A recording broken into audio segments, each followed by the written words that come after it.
Okay, let's start. Good afternoon, everyone. A very warm welcome to this webinar, which is the fifth in the series of Demystifying EPR, a key enabler for circular economy. This is a series of webinars that we are doing with collaborators in collaboration with GIZ, WEEE Forum, and Switch Asia. So I'd like to thank these knowledge partners for enabling this series. In addition, I'd also like to mention the sponsors of this dialogue, Apple, Dell Technologies, and HP Enterprise. The primary purpose of this series is to throw light on different aspects of EPR, which are critical. And if we are to move the implementation of EPR at a country level to the next level of maturity, then we need to start taking very strong steps towards some of these aspects, whether it is digitization, whether it is material balance reports. It is about how do we monitor each and everything, how do we enable circularity of the secondary material. So this whole series is really focused on these various aspects of enabling EPR to grow at the next level. I'd also like to mention one of the things that we are noticing, and this is especially for the Asian countries, India is today being looked at as an example of a country where EPR regulations have come in place. India is one of the very first countries in Asia where, barring Japan and a few more mature markets, amongst the emerging markets, India is the very first one where these regulations have come, and there are experiences for sharing. So one of the things I think as a whole community for us to do is how do we show what is the first level, what is the next level. There are some good things which have come out of EPR implementation, but there are also a lot of challenges which have very clearly surfaced. So this webinar series brings up some of those challenges, identifies how do we tackle them, how do we take our EPR to the next level of implementation. With me, I have Pascal, who is the Director General of WEEE Forum. In the very first session, we will both, through our own presentations, introduce what is material balance reporting, what are the global practices. Participation in WEEE Forum for Karo Sambhav has been a huge boon.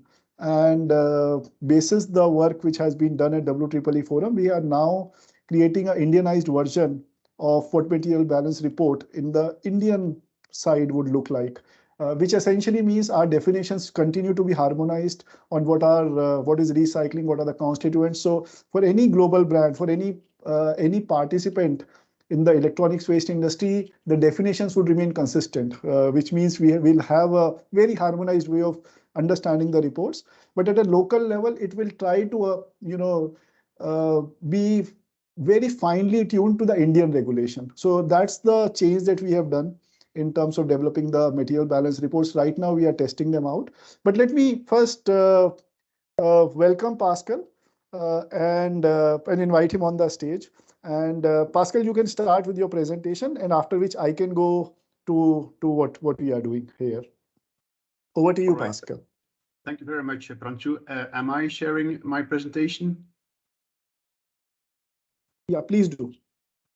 All right. Well, thank you. First of all, thank you very much for your kind words. It's true that we are very much supportive of the membership of Karo Sambhav in the WEEE Forum. Karo Sambhav plays an important role. And it's not just that Karo Sambhav learns from us, but we learn a great deal from Karo Sambhav and the Indians in particular.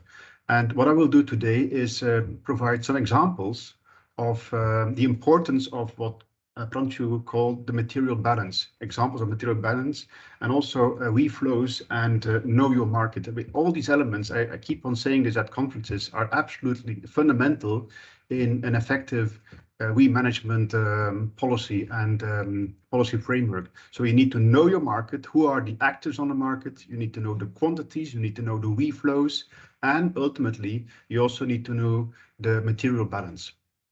So let me walk you through a few slides, the importance of material balance. So we need to know the quantities, and I just give you the example of the European Union, where we have had EPR legislation for 20 years. Actually, also this year we are celebrating the WEEE Forum's 20th anniversary.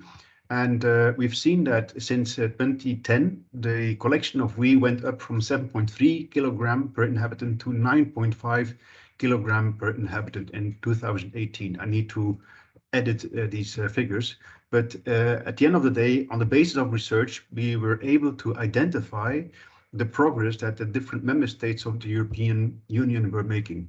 And that's the picture that we got. And these statistics are absolutely fundamental in understanding what's going on in the market. So we break them down in various flows. We call them WEEE flows. Where do WEEE goes? The conclusion is that 55% in Europe of WEEE is reported as officially collected. 20% disappears in other WEEE flows, and 25% is unknown, is unaccounted for. It's a big question mark. So this is on the basis of a lot of research conducted in member states, but also at European Union level.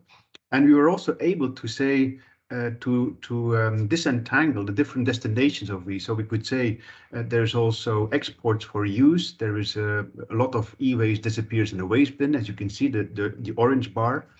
Some of it, well, not some, a great deal also disappears in the metal scrap. A part of the WEEE flow disappears to illegal shipments of waste, usually to poor countries. And then we have the unknown flows and uncertainty. So there's always a level of uncertainty. But what I'm saying is that this picture is absolutely, and this research is absolutely critical in making an effective WEEE policy program. And of course, this is the European Union. The situation for India is totally different. You are much lower than 55%, and much higher also than 25% is unknown in the Indian market. And I will say a few words about the importance of monitoring. So material balance allows you to monitor the progress, not just at country level, but also you could monitor progress at region level, at local level, but also at facility level, for example. So it's a tool that allows you to understand what's going on in the plants. And all this allows you to identify areas of improvement, spot problems arising in the value chain. For example, if to see the efficiency of the process in certain plants, for example, and as I said, the efficiency of corrective measures and strategies implemented. So this allows you to obtain the data to assess your measures and your policies. And it also allows for much better strategy making. So you need these data, the WEEE flows, in order to understand what is the average composition material of the e-waste collected. It's not as simple as saying, okay, we know the composition of new products, so we will know what ends up in e-waste, because there's a long lifetime. Whatever arises now as e-waste in the market is not the same as what is placed on the market now. And also producers do not share data about composition. So you really need to do sampling. You need to understand the type of e-waste and material sitting in the e-waste. And also this allows you then to understand the value of the material so that you can fine tune your policies again, and the destination of the fractions arising from the treatment. And in the European research that we did, for example, we found out how much e-waste was actually shipped to poor countries, so we could inform the authorities that this is where their focus should be. And the third component is market intelligence. So material balance also allows you to identify market trends and market needs also. And for example, the evolution of valuable materials, the evolution of CRMs, critical raw materials in e-waste. A critical raw material is a material that is in high demand, but the supply of which is risky. So we're talking about gallium and indium and rare earth elements. And in Europe today, CRM is an issue of great concern, and the destination of waste and a market need. So it's not just a country tool, it's also a tool that can be applied to facilities and more regional level. And also it allows you to identify trends. So what we have done, actually, we are celebrating our 20th anniversary. And one of the first projects we undertook when we were born, let's say, in 2002, was to design a tool that allows treatment operators to create a material balance of the e-waste they treat. Secondly, to trace the flow of the waste arising from the treatment process. So what is the destination, so that you can actually identify where does it end up, where is it properly treated. Also, it allows to collect data on material composition. Fourth, calculate the recycling rate, which you can then report to the authorities. You could say that you have 100 ton as input into the plant, and you could exactly say X% is material recycling, Y% is energy recovery, and Z% is reuse, for example. So, and report the performance to the authorities and the produce responsibility organizations. So, and actually, Karo and Pranchu and his team have been really supportive in redesigning the tool. It's called REP tool, Reform Reporting Tool, in the past 2 years. And hopefully next year we will be able to, let's say, bring this tool on the market. It's going to be very useful, I think, and state-of-the-art tool that allows also people in India, because as I said, Karo helped us in designing this new tool. So that will allow operators in India, but also other places in the world, to monitor the material balance. So that's my contribution, Pranchu, and I'm looking forward to the discussion. Thank you.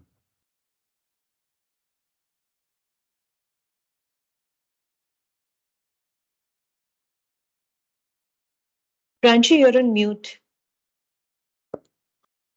Thank you, Pascal. So what I'll do is I'll also share my presentation, and once I've done that, then we'll take the questions from everyone. So let me just broadly give you what is our understanding and what are we trying to achieve from harmonizing the material balance report with the WEEE forum. So, and what is really material balancing reporting at a very granular level. So essentially, once the products have been collected, which is something that is happening today at scale in India because of the EPR-based regulations. So these products are being sent to dismantlers or recyclers. And after that, material extraction is happening. These materials could be under various categories. And there is some level of reporting which is done by recyclers back to the government. Today, this reporting is really not harmonized. There are certain formats which are prescribed, but the details which are required to make India go circular, those data sets are not very readily available from the present reporting tools. So the idea of doing this work or having a global harmonized material balance report is that there is a very clear pattern, for each and every recycler to put their data sets in ways and formats that it is harmonized at a global standard. Any definition that we are going to use in this tool will be something which is already discussed, debated, globally agreed. So if we try to understand, the purpose of this tool is essentially, this tool is meant to be used by the recyclers for entering the details of input and output fractions. E-waste consists of more than 60 elements which can be utilized for enabling circular economy. These materials can go back into creation of new electronics. So this also will allow a large inventory to be created. As you all know, Indian government has initiated the dialogue on circular economy in electronics as a sector. So this can play a very strong role in creating that inventory of secondary materials at a country level. So what does it mean in practice? So essentially, today we are, material components, and we are mining the materials, we are producing the product, it is being put to the usage, it's going to waste, from where there are multiple collection channels by which this material is being picked up, and then it is being processed. So this work on material balance actually comes at this stage. So the first work in any material balance report is what has been collected. So detailed reporting on what has been collected is the very first input item here. The second is, once it has been dismantled, recycled, what has come out of it? And there are different types of technologies that have been defined. These are again harmonized globally. So first interim is essentially, some level of dismantling has happened. What came out of it? Second interim is a little bit higher level of recycling, a bit of advanced recycling, and a final could be the real epoch of recycling, what has happened there, and the output fractions which are coming from these different stages. How are they? What is happening to them? Where is their outlet? So these are the three things which is being managed through material balance reports.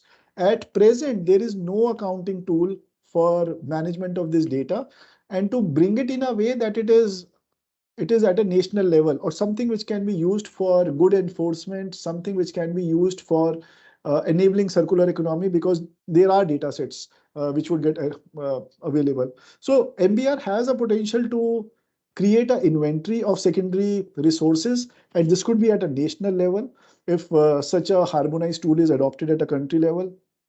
Two, also it will allow us to understand two final nuances. One is there will be waste fractions for which we don't have an answer, uh, which are lying around, which just disappear. So ensure that there is no leakage of the collected waste and it is well managed. And then, as I said earlier, secondary market creation. What it also does, and one of the big benefits that we have understood from after talking to many organizations who have been using it, not in India but outside, is that it has helped in benchmarking amongst to understand the efficiencies of recycling, and how do we better our performance on recycling front. So if I, in a hypothetical scenario, if I were to just explain what would a result of an MBR look like, if we open a desktop CPU, which is the box in a desktop, then what kind of elements are coming out of it? How much is the percentage of iron? How much is mixed plastic, cables, aluminum, printed circuit boards, and so forth. And one can go into further details of these fractions then. So that level of input data can be managed using the tool. And the way it will work is you first, once you have the e-waste collected, you enter the data, you then put entries of what is happening in dismantling stages, what are the different outputs once recycling has been done. So is it going for further processing? So for example, iron, steel, tin, copper would go to a smelter where they are reprocessed before they go back to creation of a new product. There would be materials which cannot be handled, like the inks in most cases, or printers. They may end up going to a TSDF. There would be other resources which can be directly utilized. So that is the reporting that we are trying to talk of. If I were to just give you an example, we have some screenshots on what we are trying to develop. So for example, in the Indian scenario, under IT W1, W2, this could be for, let's say, IT W2 category, which is desktop category. One can select what are the uh, subcomponents in different categories. Once you go into that, this is linked to what are the Indian categories, what is the equivalent global category, what is the equivalent V forum name of that device. One can then put, for example, for a recycler, what's the invoice number in which this came, the invoice date, input the material, and then identify what is the technology by which it is being recycled. So is it the first interim technology, which means it is largely dismantling, sorting, it is shredder, it is mainly shredding, and dismantling is the first step. Then after that, what is the kind of output category that will be extracted from here? What are the fractions of these output categories? And one of the good things once you start doing this is uh, have a very clear understanding that a ton of keyboard will yield this sort of outputs, and this has to be similar across recyclers. It can't be that a ton of keyboard is giving X constituents in Delhi and in some other city it's giving a completely different. So what it also does is brings in a very strong checks and balance to manage things. As I shared earlier, there are multiple types of technologies, interim, final. So under each and every technology, there are various levels of technology which have been defined. Each and everything has a very detailed, uh, if I were to say, definition. Again, something which V Forum has created, and we have checked it and it works for India. So that is what we have done. We have tried to ensure that it works in an Indian scenario. And The whole purpose is to really bring light to what happens post collection. How is recycling happening? What is the quality of recycling? Is even for recyclers, how do we differentiate between a great recycler and someone who is aspiring to be great? How do we ensure that fractions for which there is no recyclability today, they are brought to light? So it opens up a whole range of things. So with that, I think I like to take questions for this particular session. If there are any questions to Pascal from any of the participants, please type them in the box and we can take them up. If any of the speakers in the next session, if you have any of the questions for Pascal, please feel free to open your mic and ask.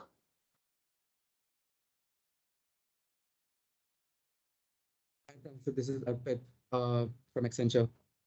Hi, Pascal. Great presentation. A small question. So let's say if a PRO were to use something like this, do they pay a fee to you or is it offered to them? So how can a PRO, let's say, get started with using a platform like this? We are currently still discussing the specifics of the fee system.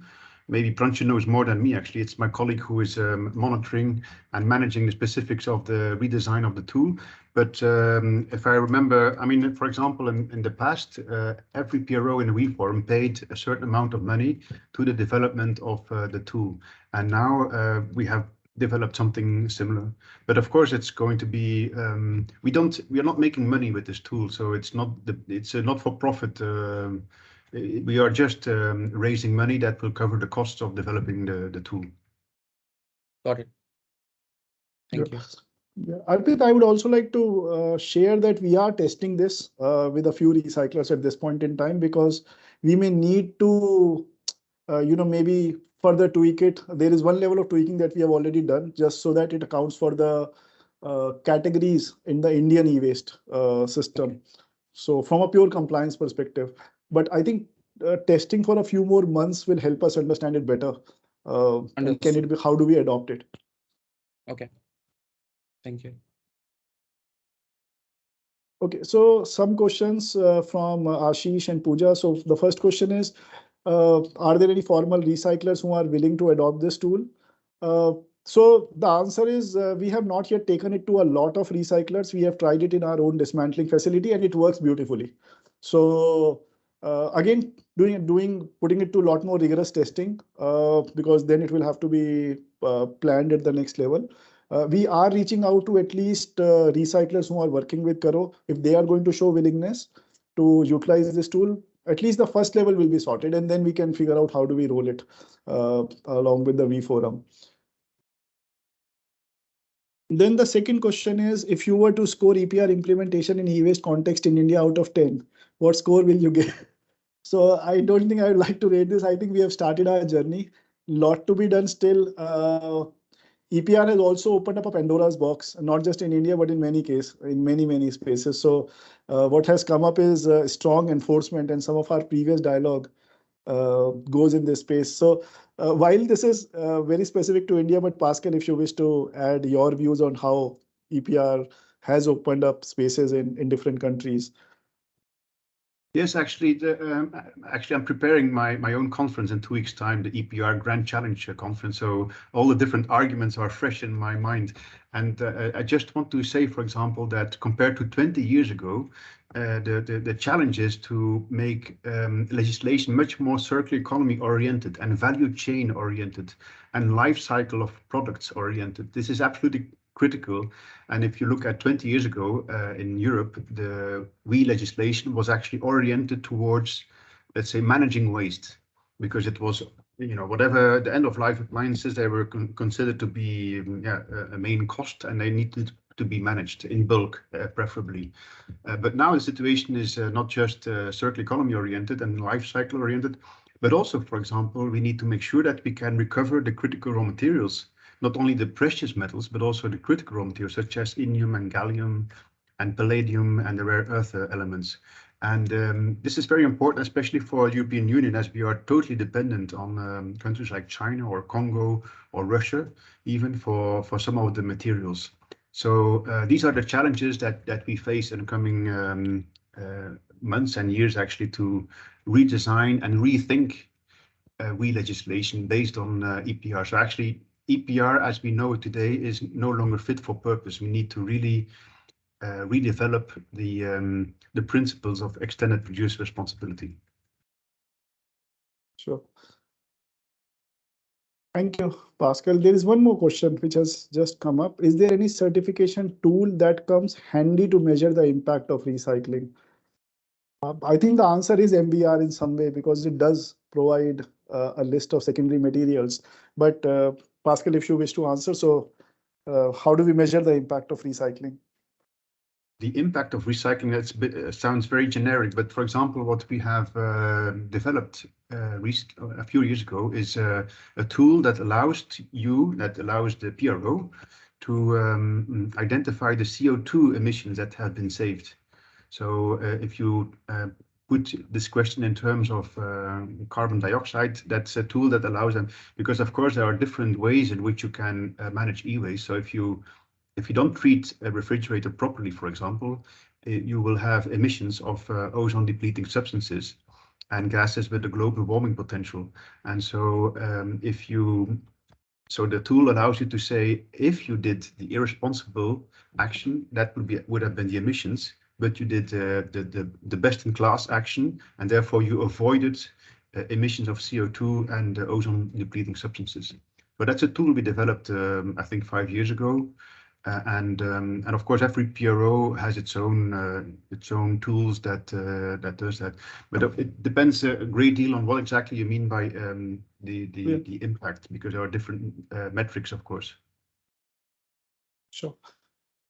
Thank you, Pascal. So there are many more questions coming, but I will proceed to the next session and I will pick up this. If Pascal, if you can state, that would be great.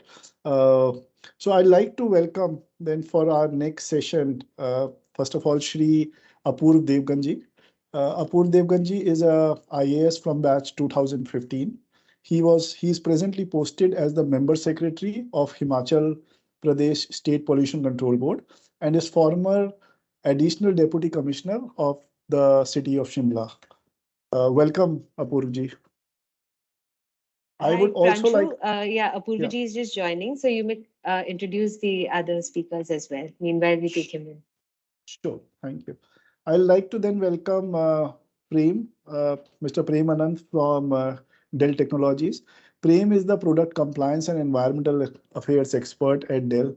A very long time, colleague, friend, trying to solve the problem at a very, very large scale, has been very active in the field of electronic waste management for almost 1.5 decades, even more. And thank you, Prem, for joining this very important dialogue today. I'd then also like to develop to invite Mr. Jeevesh Kumar. He is presently the CEO of Greenscape, which is one of the recyclers in India. Jeevesh will bring with him, why should recyclers even consider this tool, and is there a benefit of using such a tool, if at all? And then I have Mr. Arpit Srivastav, who is the engagement manager with the sustainability strategy of Accenture Consulting. Arpit, Accenture has been playing a very, very active role in designing circularity models at all levels. So it would be very interesting to hear from you, especially now that you are also doing certain reports on electronic waste management, that where do you see the role of such tools?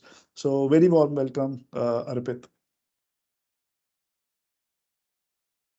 So if you can, thank you, Arpit. So Shripriya, kindly let me know when Renshi Apurv is available. Pranchu, I would suggest to begin, and Apurvaji would be joining shortly.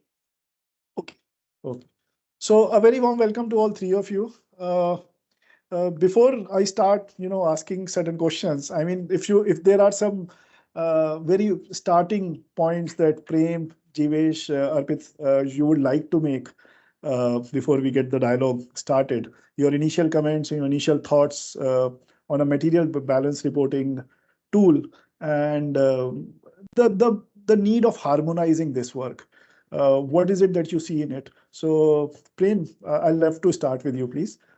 Yeah, sure, Pranshu. I think I would kind of be very surprised to see and hear if someone says, I dismantle a keyboard or a laptop here in Bangalore, and then I get XYZ amounts of ABC material, and then the same material, or rather the same model gets dismantled, let's say in Singapore or in US or in UK, and then they say, it's going to be different.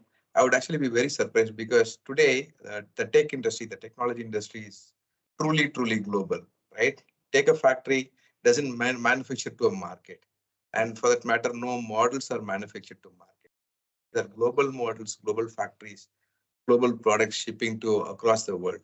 What could probably change in a product is depending on the voltage in which it is operating, or depending on the type of the plug that is mandated, that could change. But the rest of the product is not going to change.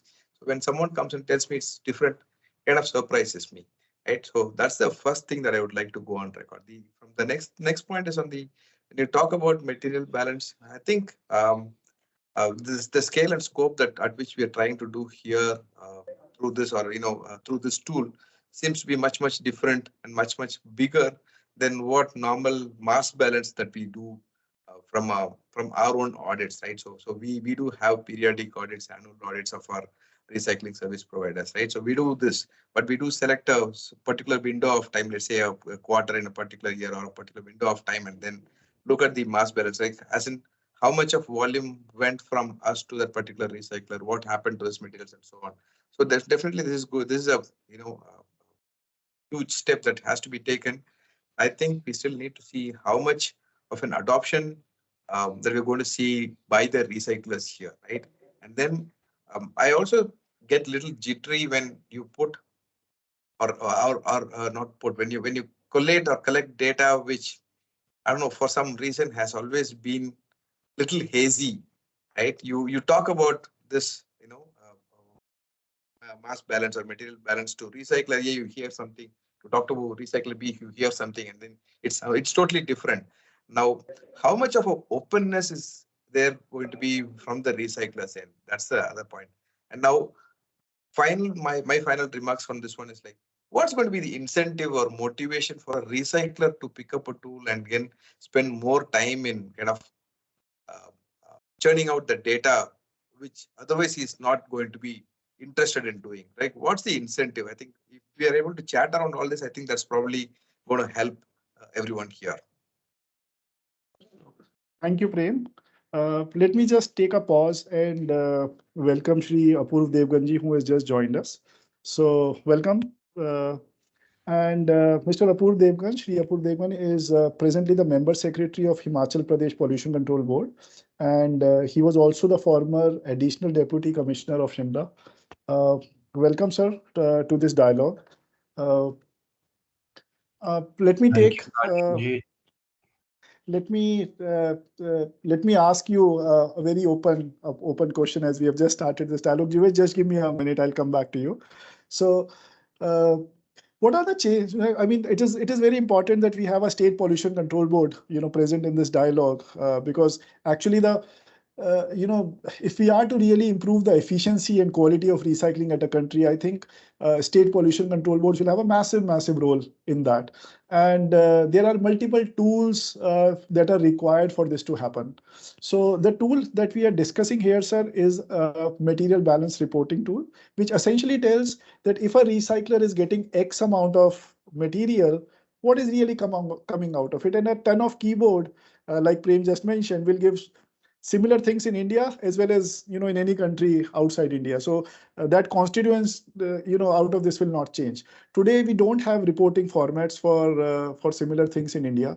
So my first question to you, sir, is as the leader of Himachal Pradesh SPCB, what are the biggest challenges that you are today seeing from an e-waste perspective, and especially its recycling? Pranshuji, thank you for having me here. I hope I'm audible. Yes, you are. It was wonderful listening to the introductory session, which was taken by you and Leroy. I was actually present. I was not given presentation right, so I wasn't able to speak up when you asked me to. The question that you asked me, well, it's such a huge question, and the wide range of participants that we have today, it relates with everyone. And the challenges are just not, of a particular organization. It's for the various stakeholders as a whole, be it the PROs, be it the concerned citizens, the producers, the manufacturers. It's for all of us to ensure that, we work in the field of electronics equipment in an environmentally sustainable manner in the future for the preservation of the environment. Um, I would really like to speak from the point of view of the Pollution Control Board, and I'm sure that is why you have me here. The first, and I would also like to mention before I begin that Himachal Pradesh is unique in many ways as compared to other states of the country, with regards to the population, the pollution levels, and if we speak in the current context of electronic equipment being used, the density of such equipment being used, and furthermore, the waste being generated from such electronic equipment. But so in that light, the first challenge becomes correct inventorization. We are talking about MBR, and of course, it's about the volumes and the mass and the weight of all of this equipment, of all of the electronic equipment that we are using currently, and also the waste that is coming out of it. So inventorization is a very important aspect of this, which of course is complementary to MBR. So if I speak about the Himachal Pradesh State Pollution Control Board, or other pollution control boards, it is the duty of the pollution control boards to ensure correct inventorization of say how much, what is the volume coming in, what is the waste generated being reported and processed or disposed, so to say. And we have found that to be very challenging. The methodology to be adopted is as we have tried to carry out the inventorization in the past few years, we have done that, but even to us, that inventorization was not accurate, and I'm sure that is a challenge that was faced by other pollution control boards as well. So we really need to have uh, say panel of people, organizations, institutes of repute, PROs or NGOs who have some expertise in this field, who can help us calculate that, and so that, because if that is the foundation of the entire task, that Sure. is one. Then second, when we talk about volumes, we should also talk about the difference in estimates that all of us are coming up with, be it private organizations, be it government bodies, environment departments, pollution control boards at the center or the state. We really have different estimates, which of course come from the inventorization, for example. And also the difference in estimates is also the volume coming in and the volume going out. The volume coming in, so to say, it is estimated that it is 5.8 kgs per capita of electronic equipment being produced in the current in the country. May not be the latest figure, but the generated waste that we have all documented, or we estimate as of now, I think that's a CPCB figure. That's that's less than half. So where is all of that going? That is my concern. That is our concern. That is a shared concern. So Sure. that is one of the challenges, which I think, if we are thinking on the lines, and if we are thinking on the lines of adopting a concept like MBR, which should certainly help us. I would also like to add, submit that MBR as a concept, though while that the terminology is different, it is not something that we are new to. If you talk about industry, industry generates water effluent. So there is water coming in, there is water coming out, there is water being absorbed in the processes. So there is something what we do, what we call the water audit, right? Yeah. For any industry, to ensure that no unscientific discharge of effluent is taking place. What the industry claims to be the effluent discharge and the treatment and the volumes therein, that is actually happening. So MBR is related to that, and we really need to adopt it scientifically, so that by theory also and practical also, the difference in estimates and data does not occur. That is one of the challenges we are facing at this time. Then another challenge, for example, for the state boards currently is, if you talk about producers, the various companies which are producing all of these goods, as per the definition in the e-waste rules, their EPR authorization is supposed to go given by the at the national level, at whatever whatever state they are working in. It is given by the Central Pollution Control Board. Now that is data, that is some data we are not privy to. So it is my, in the state, it is my concern, and it is the state pollution control boards which really have to look into where that volume is coming in from. And it is not possible for me to, for a state board to work with LG, Dell, Apple, every one of them. That data, if a central body is doing that, that we need that data to be able to, see what is coming in and what is going out, and whether that the waste generation actually depends on that. A lot of waste in our state, though I must admit the informal sector has set itself up pretty well when it comes to recycling, refurbishing, dismantling of the electronic waste, be it in various parts of the country, be it in metropolitans or even in a state like Himachal Pradesh, where in the informal sector, the electronic waste is being taken outside the state into the informal sector in, say, Chandigarh, and there on to Delhi. We know who these people are. And I must admit, they're an integral part of this entire ecosystem at this stage. And they are doing a really good job, which is beneficial. But because a lot of them are not authorized, a lot of them are not a part of the formal ecosystem, we are not able to track the numbers.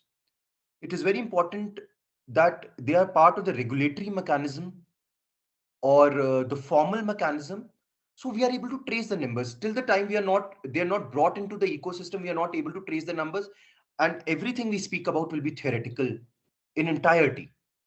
So that is why when pollution control boards or the CPCB, when we say that more and more informal sector needs to be integrated into the formal sector, it is not really for regulation. Regulation will be the second part of it, that whether they are using scientific principles for the dismantling, for the refurbishing, for the recycling, and for the disposal of electronic waste.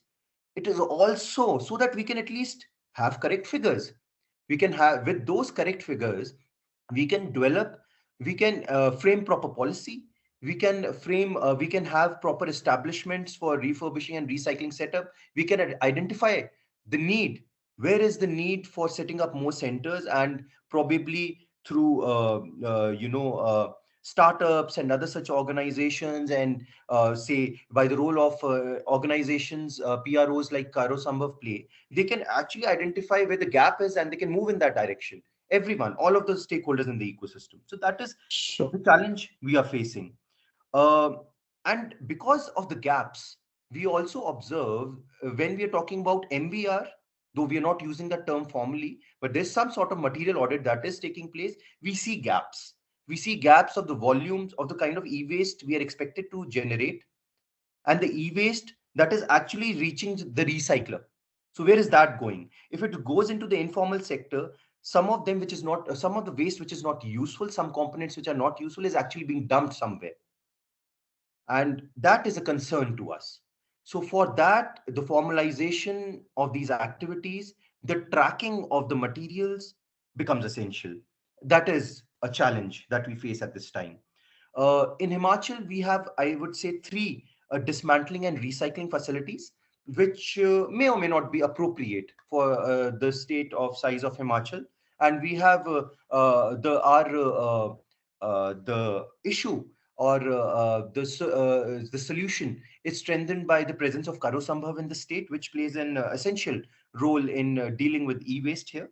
But it is seen that these facilities are underutilized.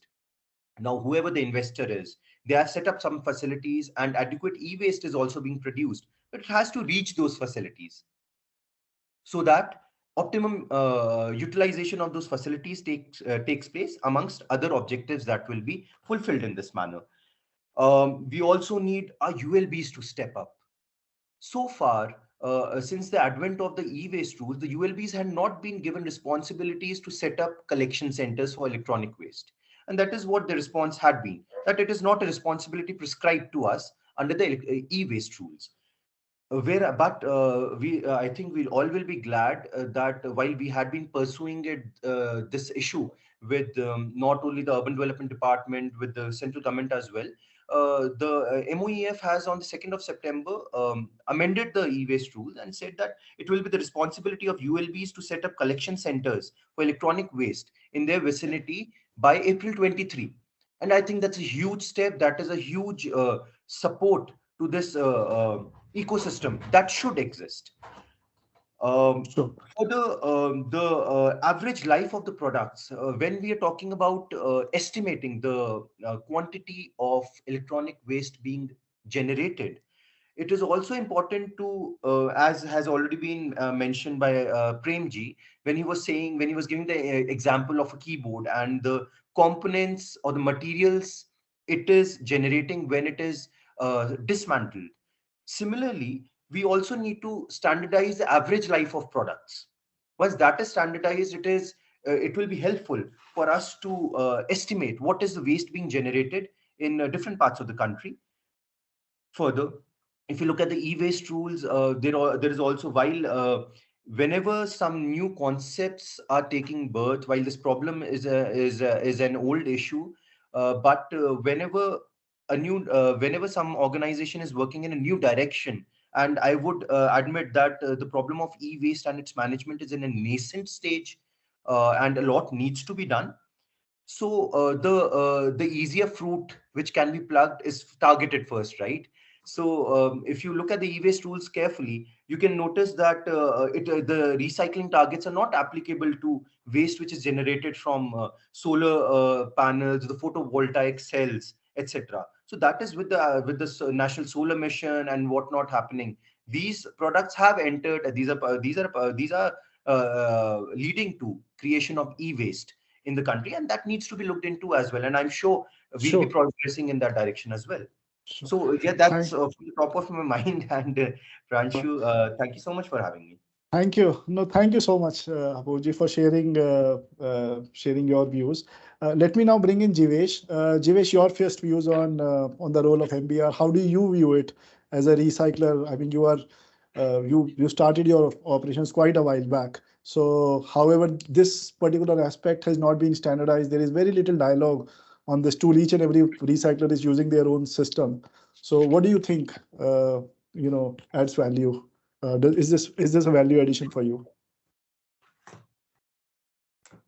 Hi, thanks, Pranshu, for having me here. It's great to hear all the thoughts, and this is one of the first times that I'm seeing a tool of this sort. So, like Prem was also asking, I think it's a added workload for a recycler to build in all the data. But what I see is that all the recyclers got into this business to ensure that the load can be taken off erstwhile mining to put these resources back into play. So if you enter the data into the system and you can get some good data back to kind of tangibly measure yourself on global standards, that would be a good advantage for a recycler. Competitive advantages, like they say, if you can't make it tangible, you can't improve it, right? And a lot of this waste is changing quite a bit. And like you said, in the decade, I've seen the composition of electronics being very different from where I started, from where we are. And it's a constant innovation. So it keeps you online, on target to, how the world is changing as well. But of course, it's easier said than done. There is a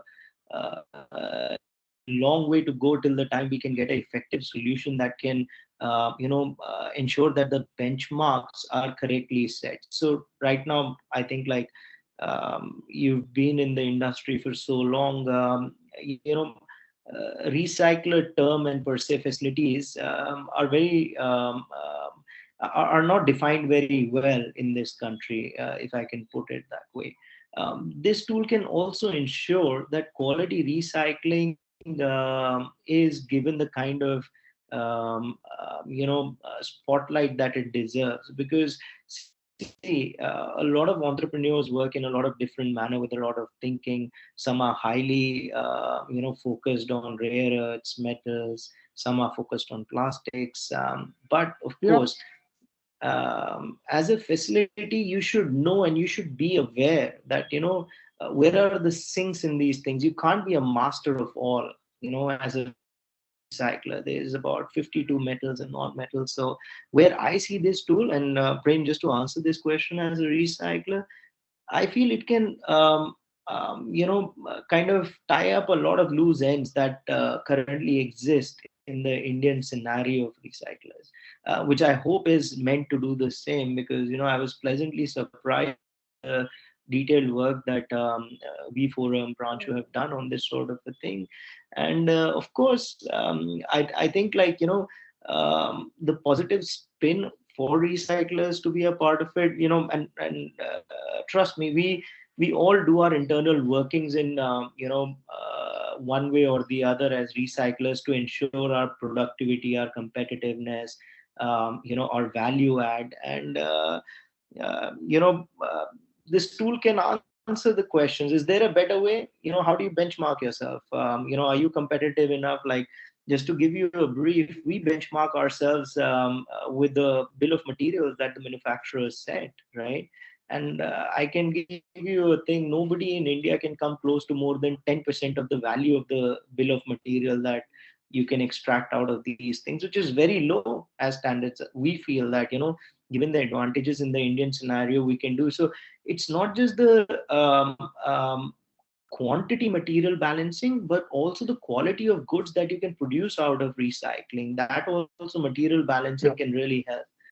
So, quantitative analysis, qualitative analysis, if a system can feed data tangibly back into a recycler's domain, I feel it can really, really add value to a recycler, and it can actually be worth the extra effort from a recycler's side to ensure that, what they give, they get enough back to it. I hope that answers the question. Thank you. Thank you, Jeevesh.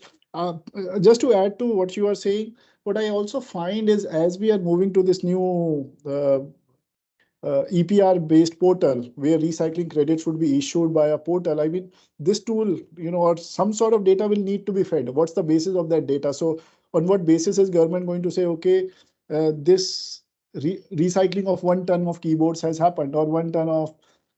so this becomes a very important factor to justify those data declarations. And in some way, it also allows then clear auditability that, okay, if these fractions were generated, where are they?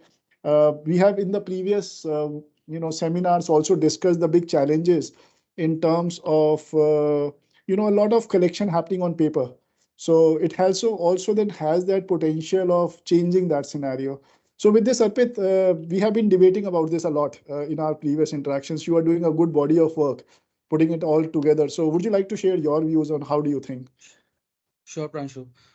So I would like to maybe cover two things. One, I think first we need to establish whether MBR is needed, because there is a group of, let's say, stakeholders which still questions the need for MBR. And I think each of the panelists that spoke before me alluded to the reasons why, something like MBR is a must-have. So one is, of course, bringing a stop to the paper transaction that happens. We also found that, that 20 to 30% of the EPR targets are just met through the inventory rotation. It's the same inventory that keeps rotating. Now, how do we really catch that? There is no way, we do that unless we start asking for a very granular reporting. Second reason that was given by Jeevesh, that if we were to really improve the value of the material as well as the volume, again, something like MBR may be helpful. And then I think there was a point that Apuji made as well, that inventorization. I think if we implement MBR at scale, even that could cascade into an inventorization exercise as well, because eventually all the materials that get collected right at the entry point will get reported. So that can help to some extent even with the inventorization task as well. So I think there is no single reason why it should not be adopted at scale. But the question that keeps coming is the cost. And how do we really cover the cost for something like this? So I think two, three things. One, brands have to push their PROs, their recyclers to adopt something like this, more like a responsible sourcing practice, right? If a FMCG company is buying palm oil, they buy palm oil which is registered by Rainforest Alliance. There are many such standards. So why can't a PRO also meet those minimum requirements? And one of those minimum requirements could be that, okay, they subscribe to a platform like this and report to a platform like this. And whatever the additional cost is should come from the EPR cost. It could be, what we call the fair cost of EPR, of maintaining that data registry, maintaining the FTs, which will be required to input this data, so on and so forth. And if you look at the total EPR kitty, I'm sure it won't be more than 2-3% of the total EPR expenditure that they have, the cost of implementation of a tool like this. So this is, I think, the brand perspective. And then I think there is a vested interest that government has as well, because increasingly we are moving towards a narrative of creating a very robust secondary material market and creating that national security of critical raw materials.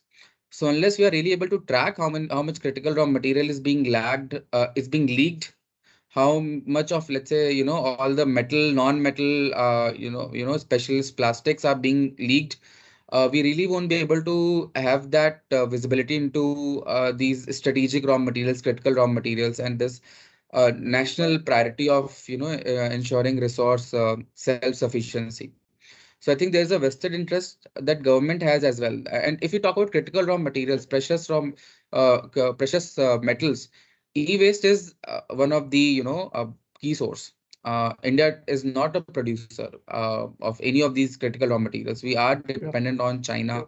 I think Pascal was mentioning about EU's approach to managing the critical raw materials. So I think the problem is same for India as well, that we are dependent on other countries. And only once we start tracking at such granular level, will we be able to really get a hang of how much we are importing, how much we are extracting locally, and how much we are really managing through the e-waste recycling infrastructure. So that is my view. And I think, Pranshu, have done a great job with Pascal in creating a platform like this. I had the opportunity to even see a quick demo as well when I was in your office. So I think it's fantastic. And you made a point around harmonization. So in fact, today in Delhi, we were having a conference on circular economy organized by FICCI. And we are working on a measurement framework to track the progress on circular economy front for corporates. And a key finding that came out was harmonization, that India should not really create a silo of its own where we are, having our own standards just for the sake of it. If there is something good that exists, let's adopt that. And let's because on the first principles basis, things don't change. Indian consumer is same as European consumer. The products are same. The technologies are largely same. Maybe there are few informal technologies that are used in India, or some additional components which might be and I think that is what, Pranshu, you are validating at the moment. But on first principles basis, I think nothing changes, and that is why harmonization becomes important. But even then, if the local stakeholders feel that there is a need for some enhancement, we can do that. So while the core remains harmonized, there could be some India specific enhancements like aligning it with ITW, which I think also is something that Sambhav is doing. But overall, I think the idea of harmonization is good. It will keep us up to date with the best practices globally. And we really don't have to reinvent the wheel there then. Sure. So that's what I had in mind, Pranshul. Sure. Thank you, Arpit. Let me go back to Prem. Prem, Dell has very strong circularity goals and is making very positive progress towards attaining these goals at a global level. At a WEF level, I think Dell is one of those very strong companies which is pushing this agenda from very early stages.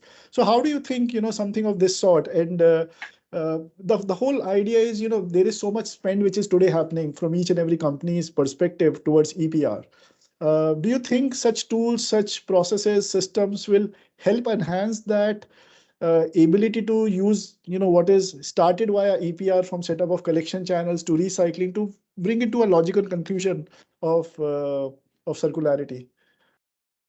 Hey, I think yes, broadly yes, but then the means may be slightly different, right? Why I say that is, if you look at the portfolio of circular economy programs or products or whatever we've created, right? Say for example, take the most recent, the rare earth magnets project, right? See, as a brand, we need to have a business case, a very strong business case to pick up a project. And when we do something, or when we start something, if we are not able to complete it successfully, then it sets a very different tone and sends a very different message across the entire world, right? So we cannot afford to have any failures at all in our circular economy journey, which indirectly means that there's so much of research and data and crunching numbers goes into it, right? So now I'm sure you'll be able to connect back here.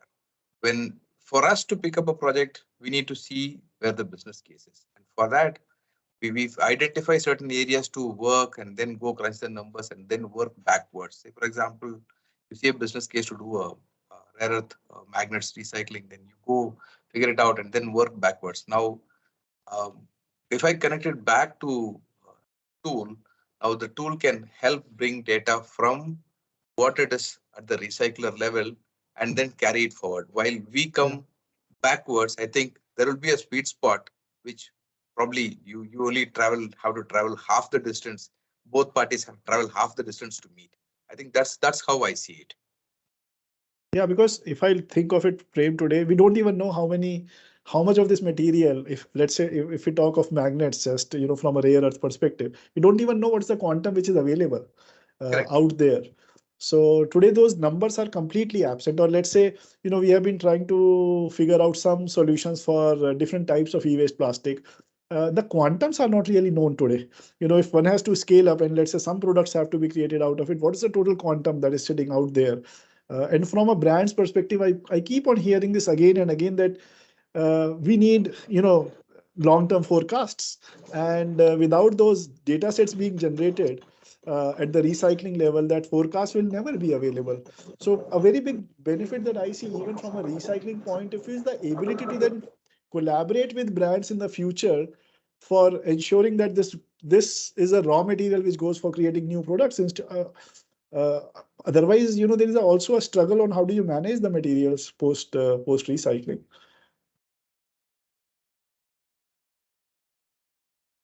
So, and any other perspective from your side, Prem, especially on the harmonization front, considering you are a global company.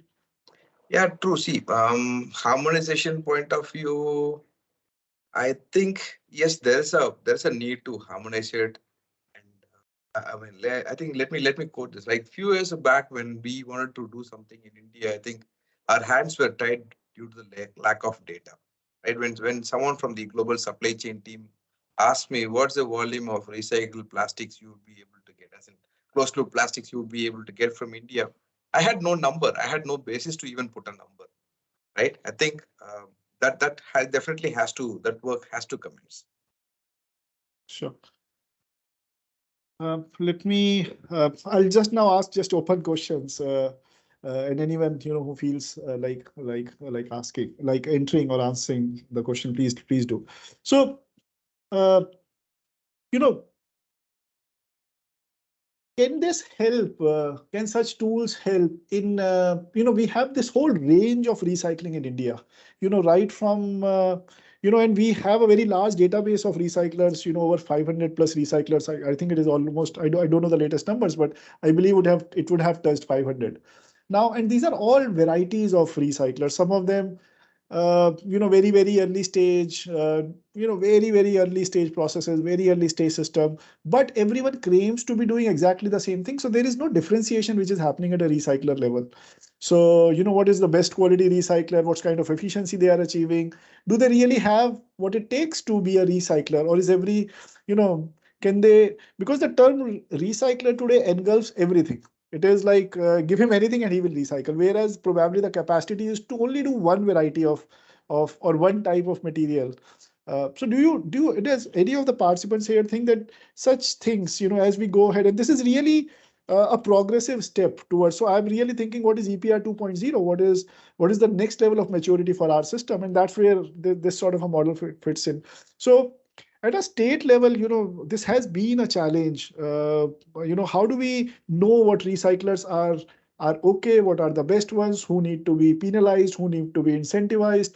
So any views on this side? Because this is coming up again and again in various spaces. Any one of you can take. Well, if I may, Pranshu, when you're Please, sir. speaking about penalization, etc., I think that's one of the jobs of the regulators or the government to do the same. And when I speak about the Pollution Control Board, we examine, regulate, inspect these operators from the point of view of whether they are disposing and managing the activity scientifically or not. And of course, with newer technologies coming in, more efficient ways of doing the same coming in, that is changing by the day. That is involving ecosystem. But herein as well, the data reported by these entities need to be verified, need to be checked. And I think as that is the theme of your today's episode, right? We are talking about the reporting mechanism for what is happening to the various materials that are coming out of the dismantling exercise for whatever way they are being disposed for. So that data and that data's accuracy, we are as a body, we are always doubtful, be it the industry, be it a deep burial unit, be it a hazardous waste unit or a biomedical waste facility. We'll always adopt checks and balances for that. But that is where such say a product which is working on the lines of MBR, but and it should be end to end, Yeah. the producer, from the producer to the manufacturer, cradle to grave, as we say. And that is where it will be very helpful to us as well if it is adopted. And I must also add that the Central Pollution Control Board is currently developing one portal as well, and which has been, as far as I know, has been prepared, where EPR will be taken on board. However, we may or may not be satisfied with the current methodology of imposing EPR, and the further what happens after that with that. But that portal is being developed the way it has been developed for the plastic waste in the country as well. And we hope, I as a pollution control board officer, I hope that it will also include something like this, which talks about what waste is being generated and what from the producer's end till its final disposal. Sure. Thank you. Jeevesh, any suggestions from your side? Anything that you would like to top up? So I guess you guys have touched on all the topics around here in terms of the data gathering and the data processing. See, as recyclers, everybody needs to understand the challenges of recyclers. It's not that every recycler uh, um, wants to or has the capability, like you said, of these now what 72 categories of waste. There is a lot of learning that is coming in, and I think I would still say that we are at a very nascent stage in India, that the recycling is getting started, but it's come a long way. Okay, I've seen it developing. There's better ways, and I sincerely think that we as the recycling industry in India have a huge competitive advantage in terms of arbitrages that we have. In recycling, the thumb rule is garbage in, garbage out. We can do a lot of manual processing, to ensure that the quality of materials that we produce can be one of the best levels in terms of like polymers, which are hard to separate once they are mixed together, and it can actually be put back into play in a much better fashion. Just the things that would have eventually gone down for consumption as fuel, or creating some calorific value, can actually be reprocessed and put back into supply chains, because there's a huge tailwinds of these recycled materials being in demand, and every organization, talking about ESG on board levels. It's a huge opportunity for all the recyclers to come up as well, and take advantage of what we have in this country, and make it a global standard. Sure. So I also request all the participants to please write any questions. There are a lot which I'll pick up now to ask the participants, to ask the panelists. So one of the questions which has come up is on can we utilize similar tools for other waste varieties? Can it be used at MRF level for plastic waste? So if any one of you wants to take it up, Arpit, if you are working on multiple sectors, if you would like to take it up, it would be nice. Sure, Pranshu. So I believe that let's say the V forums tool that we just saw may not be directly applicable as it is on other waste streams, because of course the technologies for e-waste recycling are different from those that would be used for plastic or other battery, let's say other waste streams. But having said that, the overall architecture can remain same. Yeah. And I think tools can be built similar to what we just saw for e-waste for other sectors as well. It's just that in electronics it becomes more important because there are so many components, so many technologies. Plastics is slightly easier, let me put it that way. So it really doesn't require that much of granularity that e-waste management does. And then I don't think if there are tools, but still there are standards which are dedicated for plastics and other categories as well, which could be adopted as well, where there are reporting templates which are granular enough for those specific waste streams. Yeah. So to Arpit, to just top up what you just said, I think this is about complexity of the product in itself. The more complex the product is, the higher and the depth of the tool will increase many folds. And e-waste is probably one of the most complex tools that we have also tried to work on. Let me also bring up here that Karo Sambhav is also now working with vForum on design of very similar tool for batteries of all chemistries.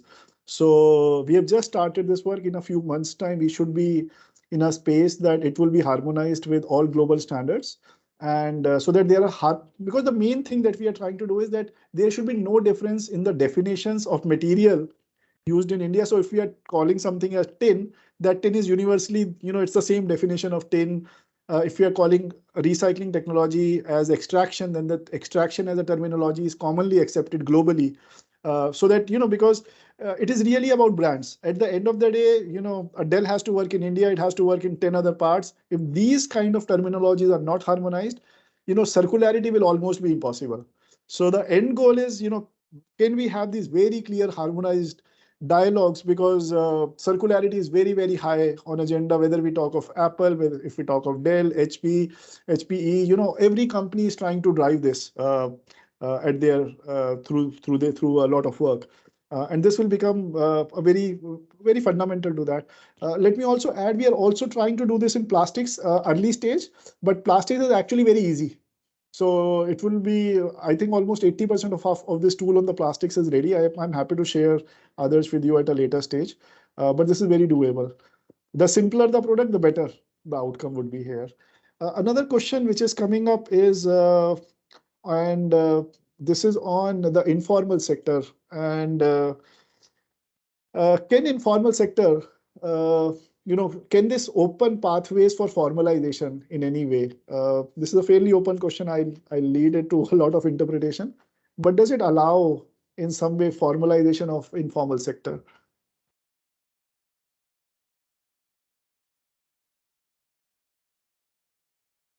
It's a fairly long drawn question, but if you can connect those dots.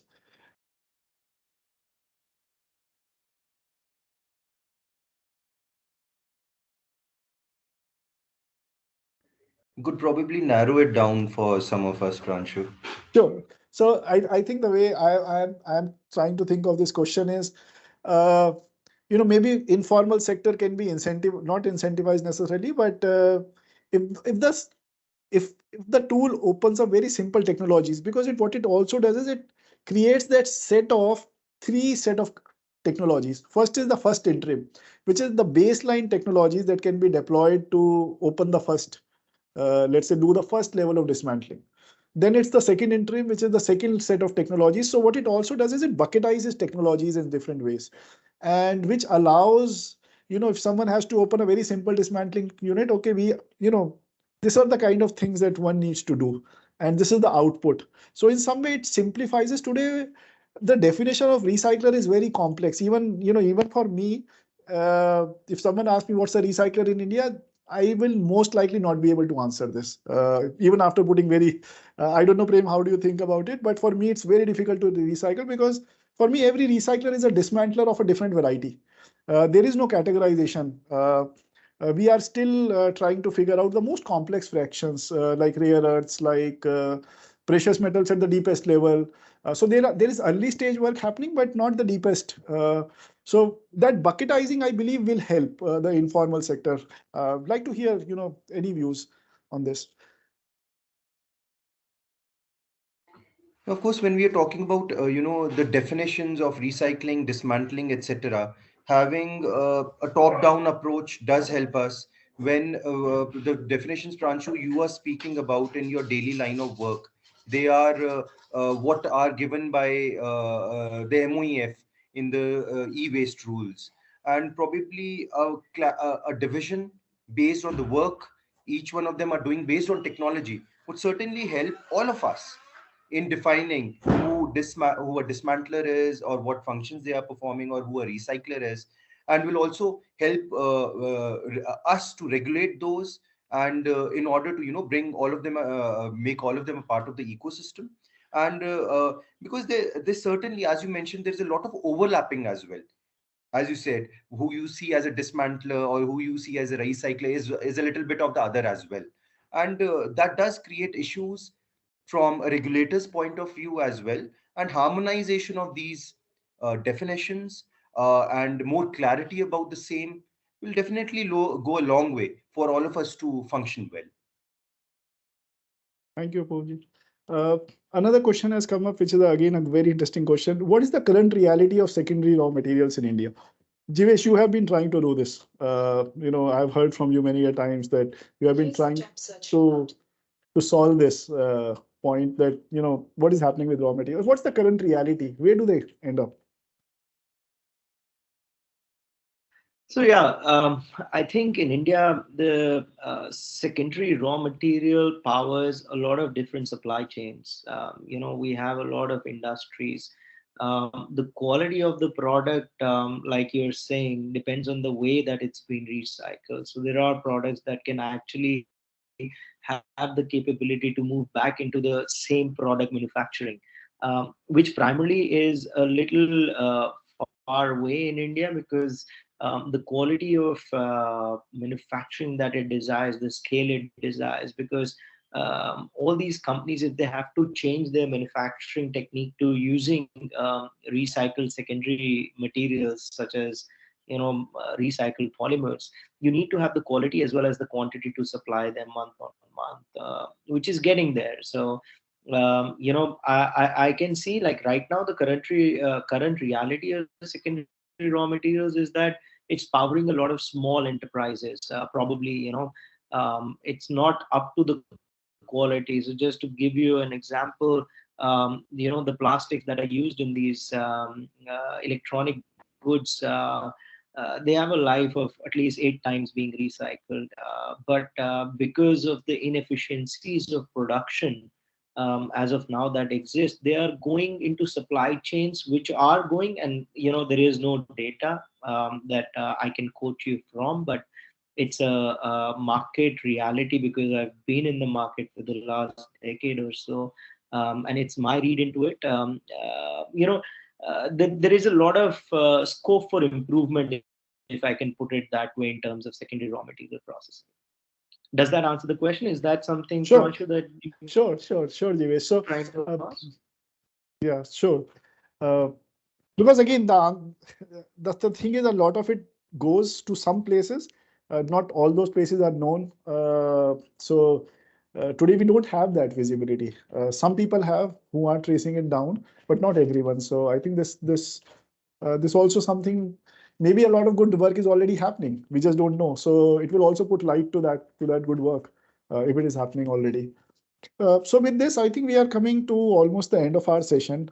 I don't see many more questions here. Majority of the questions have been covered. But I would love to give a few minutes to each of the speakers, panelists here. If you'd like to share your viewpoints, your final takes from this. I believe my personal view is this is a very, very important aspect of what our evolved EPR should look like, our next level of growth, and especially tying EPR to circular systems. But over to you. So, Prem, would you like to share your last views?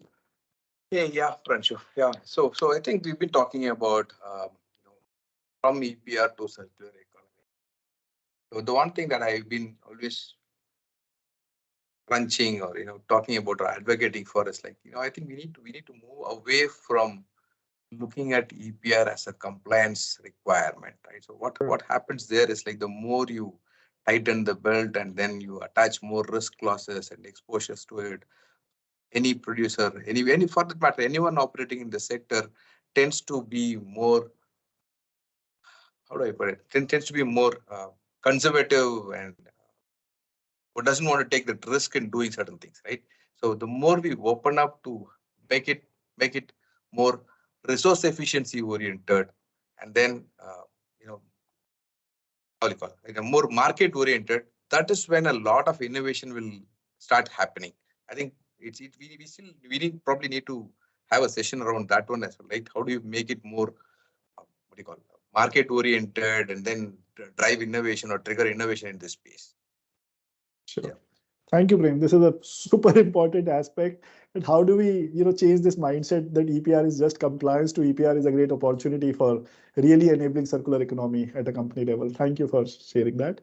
Apurvji, would you like to share anything? Your closing remarks?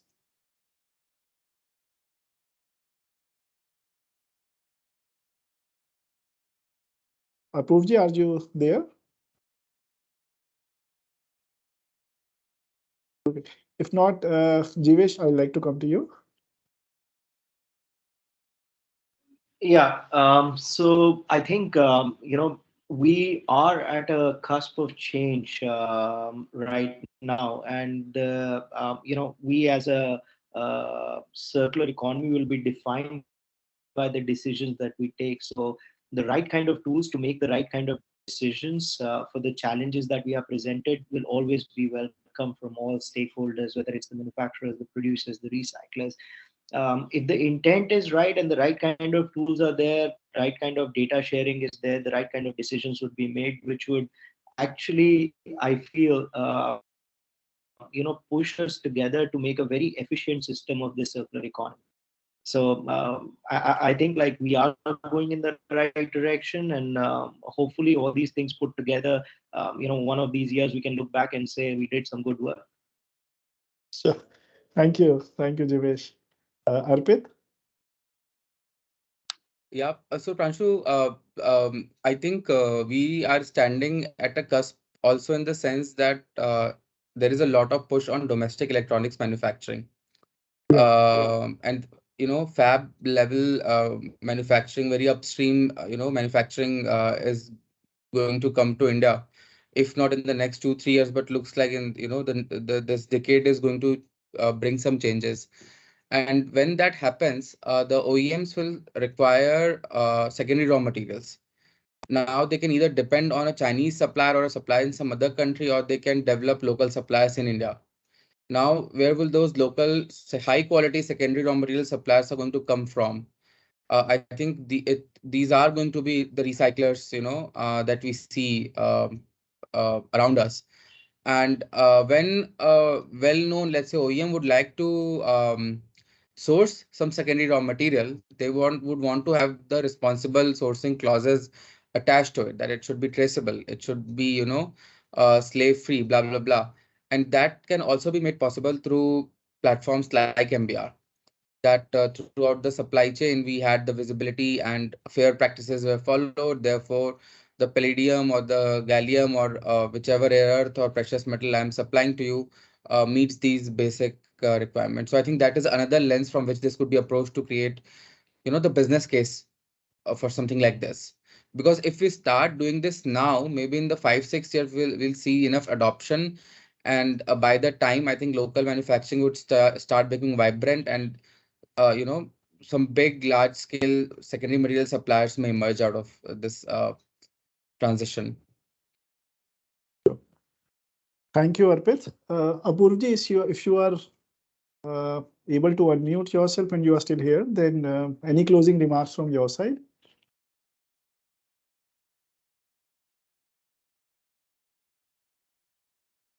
I think there is some technical challenges that he is facing.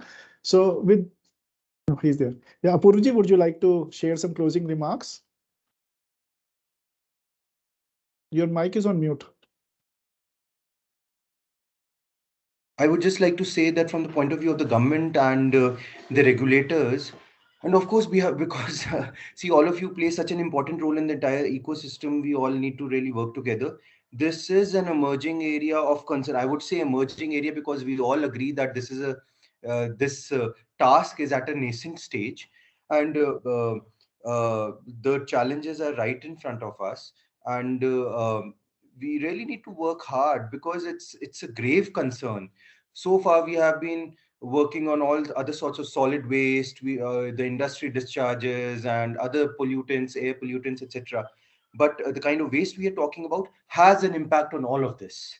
So, and hence, tackling it properly becomes an important foundation of environment preservation. And I'm just glad that there's so many concerned people out there. I have been trying very hard with and the Karo Sambhav team also raises concerns here quite often. We have been working hard, but again, we are so short pressed of the manpower we need to dedicate to this task. And I think the first, though I should say that the first accomplishment is this only, that we understand that this is a task that requires our attention. That Sure. is, and I think that is from where we can move on and do better things. Thank you. Thank you so much for your kind remarks. And I think we all recognize, I think what I hear today is a very, I would say almost every quarter, we have been, from a regulation point, from a producer's point of view, recycling point of view, PRO, my point of view, or even enabling organizations like Accenture, or organizations which are associations like V Forum. I think everyone seems to be fairly positive about, building up such solutions, such systems. Yes, there will be costs, some cost to this system. Just to share a bit, from our experience, it seems there will be some cost, but this is not a prohibitive cost. We are talking of very minor costs increments, especially if we are to look at it, break it down at a per kg level of EPR phase. So we are talking of fairly minor cost. There is definitely a cost to adoption of some of these systems. But with that, really, thank you to all the panelists. Thank you to Pascal, for participating in this system. As I shared, this is the whole series on demystifying EPR, on figuring out how do we enable circular economy at scale.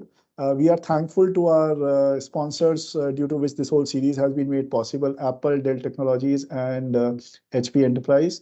We are also thankful to GIZ, WEEE Forum, and Switch Asia, who are knowledge partners to these series. With that, I'd like to thank you all for participation, and we'll be back next month for the 6th episode. This is the 8-episode series, which we will complete by the end of this year. We will pick up another relevant topic, another relevant tool, and we will organize a debate on it. Thank you for today. Have a fantastic day ahead.